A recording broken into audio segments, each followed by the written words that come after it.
Would you agree that investing in yourself is one of the most effective ways of becoming the best version of yourself?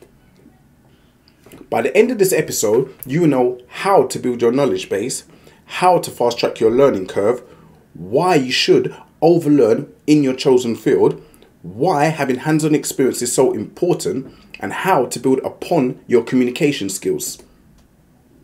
For handy personal finance tips and useful information, hit the bell to be notified for our latest episodes. I'm Dwayne, the finance strategist who has built an economic base from a grassroots level. My aim is to share my knowledge so you guys can prosper and build wealth. Number 1, consume information in the best way you learn from your chosen industry. If you're a reader, then seek out highly recommended books within your industry. Download apps such as Audible and Libby to go and get your books. If you consume information best from listening, then subscribe to podcasts on Apple Podcasts or Google Play and build up your knowledge base from there. A good way for the information to stick in your brain is to play the podcasts and audiobooks in the same way that you will play music. What I mean by that is play your podcast whilst you're in your car, whenever you're working out, whenever you go out. Anywhere where you would normally play music, replace it with your podcasts or your audiobooks. The idea behind this is repetition. Through repetition we learn. Through repetition, your newly found knowledge will go from your subconscious mind to your conscious mind, making you truly knowledgeable within your chosen field. Number 2, take a course, attend a conference, attend a seminar, attend a workshop. If you attend a course, you fast track your learning curve because you are learning from other people's trial and error. If you attend a seminar, you may get a vital piece of how to or do this type of information that you would not have got if you didn't attend. If you attend a conference, you might hear about the latest research, what other people are working on within your industry.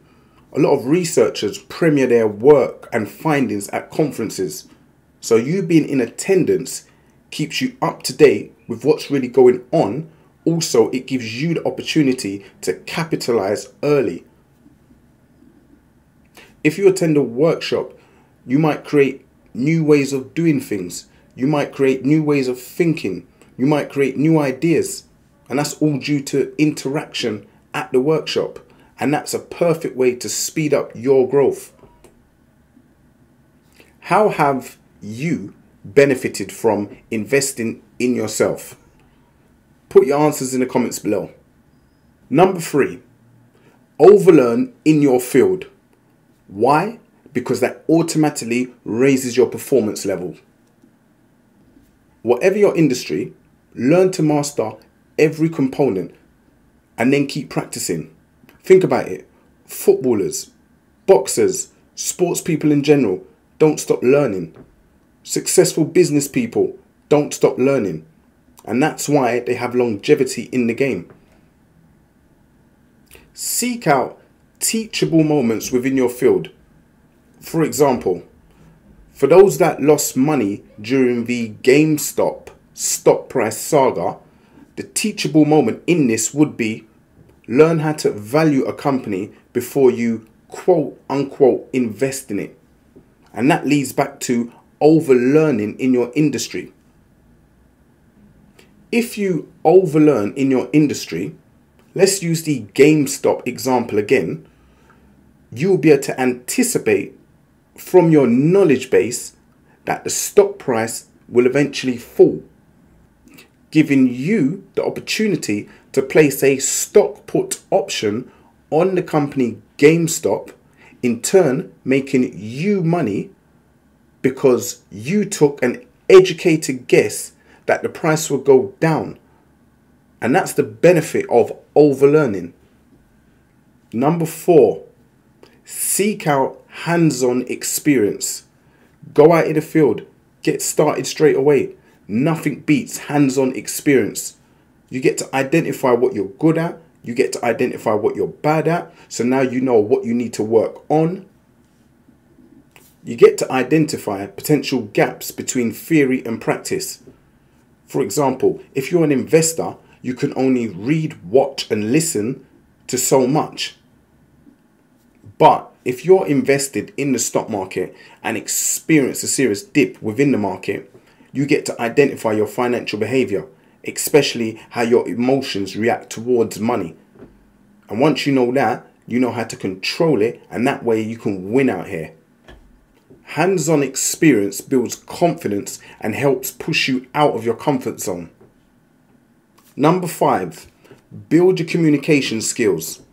Learning digital interaction and social cues on all mediums is a transferable skill regardless of the industry.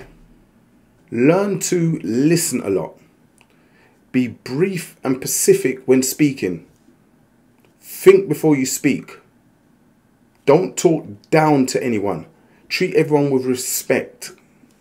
Choose your means of communication best suited to the situation.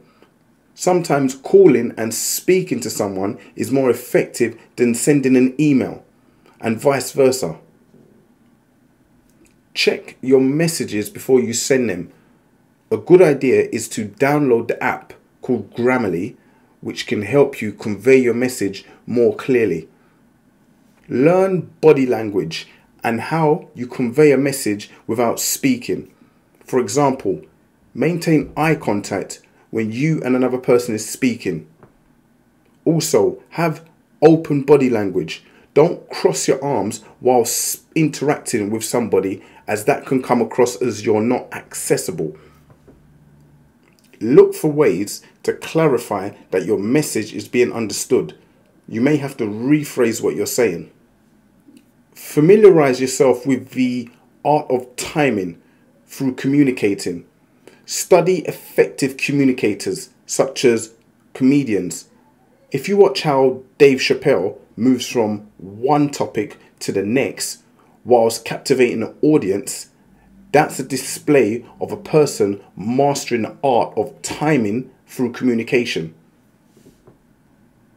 Now that you have another investment option to look into, why not check out my Investment 101 series, also my Budgeting 101 series and my Credit Card 101 series.